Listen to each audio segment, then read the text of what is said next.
Ya, itu akhirnya dilaporkan ternyata cukup banyak yang saya sempat kaget tadi, ada dari Jogja, dari Bantul, ada yang dari luar Akademi Raya, dari Jember juga ada. Nah ini sebenarnya peer mini kecil ya, karena kalau ada peer itu tingkat nasional semuanya, hampir seluruh provinsi mengirimkan wakil. Kalau peer ini lebih secara regional. Benar yang disampaikan Pak Hadi tadi bahwa peer ini tidak semata-mata memang hanya di regional Kediri saja. Ya, artinya mungkin di sini saya rasa alumni peer ya Pak ya, atau alumni LKIR saya rasa ya. Ada yang Kopsi juga ya. Saya rasa sudah sangat familiar dengan program-program pengembangan talenta berbasis kegiatan ilmiah. Nah, mungkin yang lebih diinginkan teman-teman di sini adalah bagaimana sih kelanjutannya? Ya. Bagaimana setelah kita selesai jadi alumni KIR, alumni PIREN, ya, alumni NYIA, bahkan alumni ISEF pun, ya, ini bagaimana?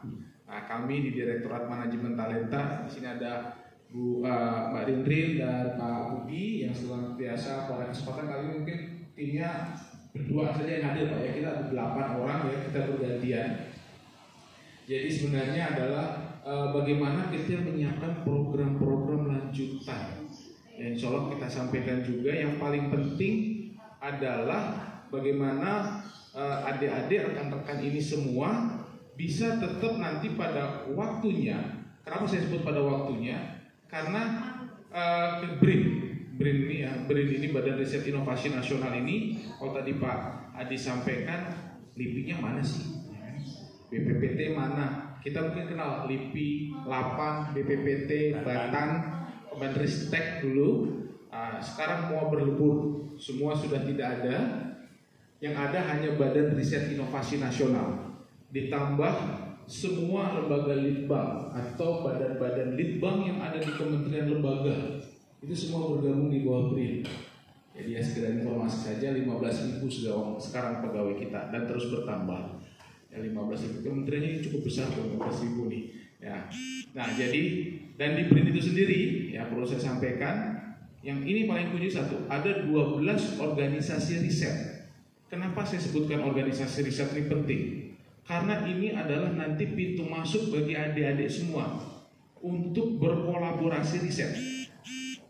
Bukan di tempat saya, dalam arti memintakan risetnya apa saja mungkin kita akan fasilitasi, tapi akan lebih baik kalau adik-adik itu sudah mulai berkenalan dengan para periset di organisasi riset. Ada 12 di situ, dari organisasi riset tenaga nuklir, organisasi riset antariksa dan penerbangan, organisasi riset pertanian pangan, organisasi riset kesehatan, organisasi riset nanomaterial, organisasi riset elektronika informatika, organisasi riset hayati, organisasi riset kemaritiman dan kebumian, dan ada 4 terakhir organisasi riset itu sosial humaniora, organisasi riset arkeologi bahasa dan sastra. Nah, di situ yang menggawangi beberapa basically semua bidang riset. Ya, ada di situ, ada di bawahnya 12 organisasi riset dan ada 85 pusat riset. Dan misalkan Bapak Ibu adik-adik minatnya riset di bidang nanomaterial.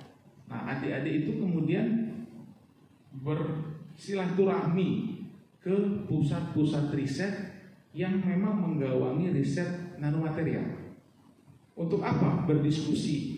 Bisa saja topik risetnya itu kemudian ditawarkan, dia kerjasamakan. Pada saatnya apa yang saya sebut tadi? Pada saatnya ketika adik-adik berada di tingkat 2 atau mulai tingkat 3 perguruan tinggi. Kenapa? Karena memang BRIN secara program untuk khusus yang di tingkat pendidikan dasar SMP, SMA, ya memang hanya terbatas di pembinaan talenta. Dalam arti kegiatan seperti LKIR, kegiatan yang terkait scouting, yaitu bagaimana kita mencari bibit-bibit talenta muda. Kegiatan peer seperti ini kemudian kan memunculkan ini jawara-jawara memunculkan. Saya nggak pengen sebut jawara sih Pak, karena semua sudah jadi jawara sebenarnya. Memunculkan talenta-talenta, ya, tergantung spesifikasinya, bidang-bidang risetnya berbeda-beda. Nah, kegiatan-kegiatan scouting talenta ini yang kemudian, ya, kami berharap nanti adik-adik nanti setelah selesai masuk perguruan tinggi, ya kan, banyak sekali skema jalur istilahnya prestasi, ya, jalur yang menggunakan riset, ya, bahkan di dalam atau luar negeri pun saya rasa sekarang semua mengarah kompetensi. Bahkan Mas Menteri, Mas Nadiem pun meng-create sekarang kurikulum juga istilahnya bukan out of the box ya Pak, ya, udah nggak ada boxnya lagi. Kemarin meminjam istilahnya Pak Nur Salim, sudah nggak ada boxnya, bebas, mau merdeka belajar, mau ngerjain apa terserah, itu ada di MBKM, ya kan, Merdeka Belajar, kampus Merdeka di tingkat 3, ya, semester 5, 6, 7, 8, starting from there. Adik-adik semester itu dikasih pilihan mau magang riset 6 bulan, itu ekuivalen dengan 20 SKS. Nah, disinilah mulainya berinteraksi dengan BRIN, ya, secara langsung, karena BRIN diminta untuk menyediakan tempat untuk magang riset tadi. Jadi tadi 85 pusat riset yang ada di BRIN itu akan kita identifikasi mana-mana yang membuka tempat magang riset. Karena apa? Mereka memiliki topik-topik riset, ya. Ada sekian banyak, nanti ada adik-adik tinggal melihat. Oh, kalau saya pengen sel bahan alam, kimia bahan alam, ngerjainnya nyari-nyari bahan aktif dari tanaman Pak. Nah, dari itu saya cari kulit-kulit dapat senyawa aktif, itu kerjaan saya. Misalkan kalau saya tertarik di bidang senyawa atau saintifikasi jamu, misalnya Kediri punya tanaman yang khas pengen dieksploitasi secara substansi fitofarmakanya, ini di kelompok riset mana? Biasanya di kelompok riset kesehatan, di situ ada pusat riset bahan baku obat-obat tradisional. Lihat di sana, punya nggak kegiatan riset yang kira-kira bersinggungan dengan passion saya?